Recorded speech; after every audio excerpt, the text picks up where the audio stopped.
Byron.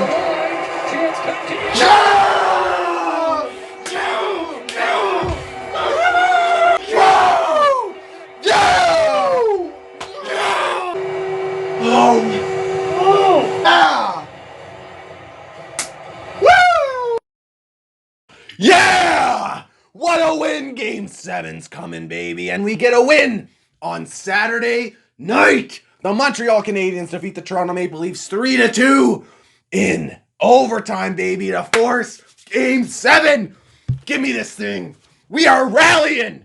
Yeah! And what a game it was tonight. The Bell Center was rocking, man. It was good to see fans back in the building when they were singing "Oh Canada." Just gives you chills, man. And what a game of hockey on display. Jesperi Kotkaniemi with the game winner. What a snipe. But great work from Paul Byron stealing that puck from Travis Dermott to make the play into the slot. And KK finishes it sniping on Jack Campbell for the win. Man, that was easily the most stressful game of this playoff series so far. I cannot believe what we just witnessed, that we're forcing a Game 7 here. The Habs continuing to just pound the Leafs. 44 hits on the night to 27, wearing them down, just what we wanted. Oh, man, I don't have any voice. I'm going to try to get through this as best I can, but what a game. Montreal all over the Leafs for the first 40 minutes. Just great 5-on-5 hockey, pressuring the Leafs down low, back checking hard, just strong defensively, continuing to close down the Leafs offense as best we can. Oh, it's great to see, and we got so many chances in the first and second and could not finish them. And Carey Price all night, that save he made on Marner that deflected off one of the Habs skaters, and he managed to just glove it. Just a beautiful clutch save to keep it 0-0. This game goalless for the first 40 minutes. Caulfield ringing one off the bar. Absolutely unbelievable. The Leafs had their fair share of chances here and there, but Price just steady and calm and positionally sound in the net. And you got to give it to the veterans too. Stahl and Perry, some great shifts for them, keeping the puck where it needs to be, not in our defensive zone. And Evans draws in on this one too, benching Tatar. That's a ballsy move by Dom Ducharme, splitting up that top line of the Montreal Canadiens. But Evans, he draws in and he has some great shifts, good speed. He challenges the middle of the ice. He gets the shots towards the net. So you love to see that line clicking and playing strong hockey 5-on-5. For some reason, I always find myself forgetting to talk about Brendan Gallagher. The guy's a goddamn warrior out there.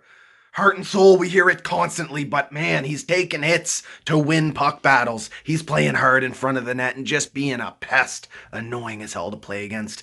The guy is an absolute beast. Oh, my heart's racing through this whole goddamn game. It was that close, but we get into the third period and we see a goalie interference call on William Nylander. He goes to the box.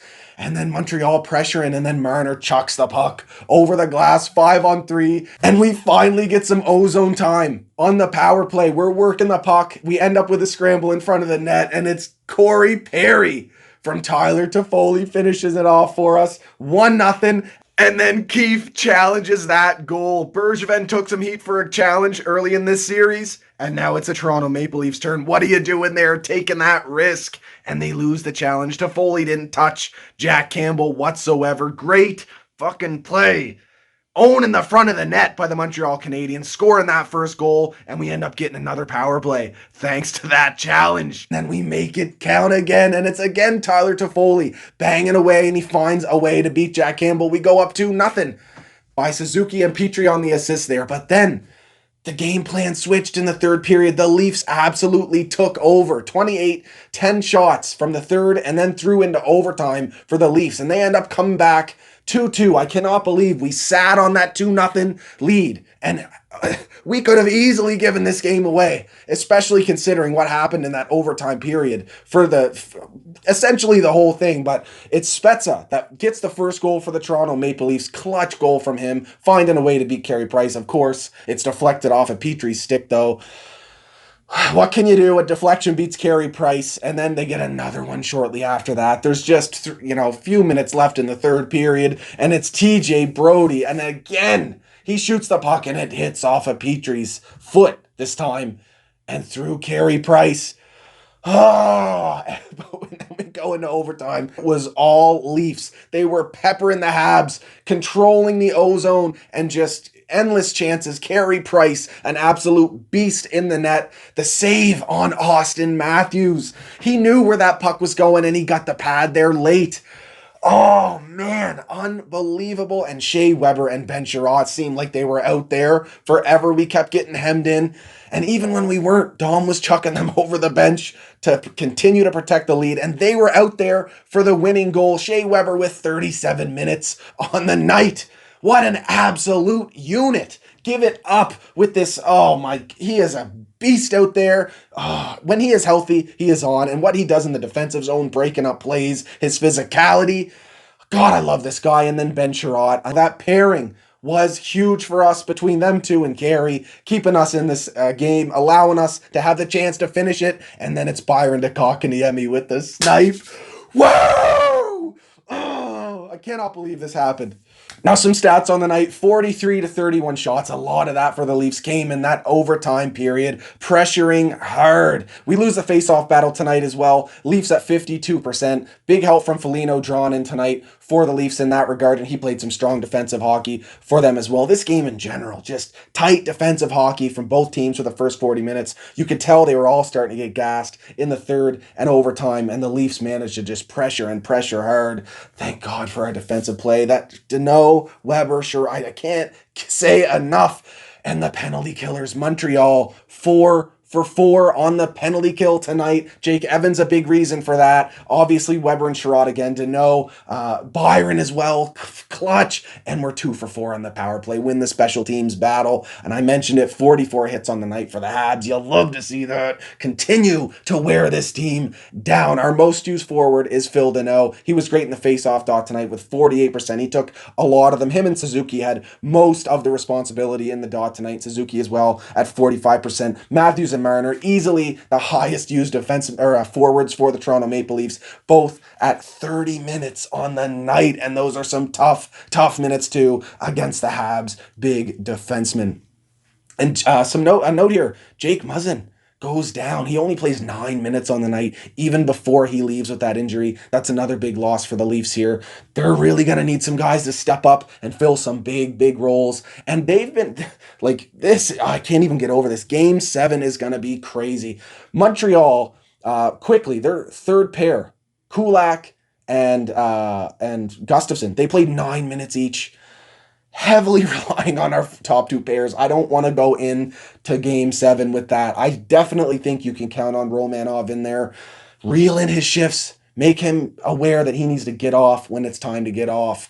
And from there, just continue playing our game, that two-way responsible game. Suzuki as well, clutch defensively and making plays, covering for Caulfield when he wants to do his creative stuff out there. Caulfield as well, very strong defensively. We need everybody to chip in here. The vets were strong tonight. The young guys were strong tonight. I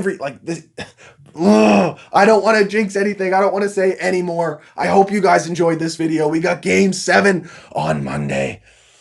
Let's go. If you like these videos, hit that like and subscribe button. You can follow me on Twitter at SCOTIANCANADIEN. Yeah! Go Habs, go baby. Woo!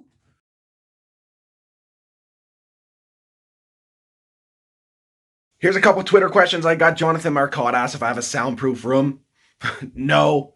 Somehow my kids, I think just through getting used to me yelling and screaming in this room and ranting and raving and whining and complaining, they've gotten used to it over the years here, and I'm now training a newborn to get used to it as well. So no soundproof room. I just make as much noise as I can to get them comfortable with it, and it's, that's just what it's going to be through their whole lifetime. They're just going to have to deal with it. Alex Brunette asks, what do you think of the kids, KK, Caulfield, and Suzuki taking big roles?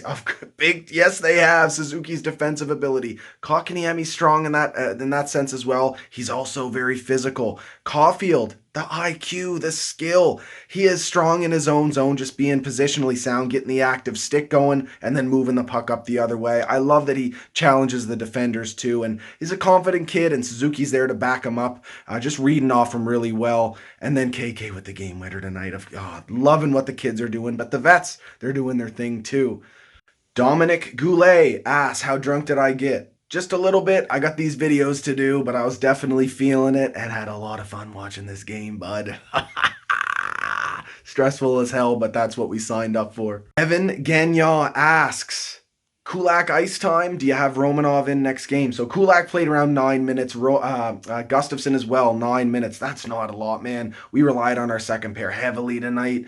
I would prefer to see Romanov in there. I think he can play some good hockey for us. Chuck him in game 7. Just give him the responsibility after having him bench this whole series. See what he can do out there.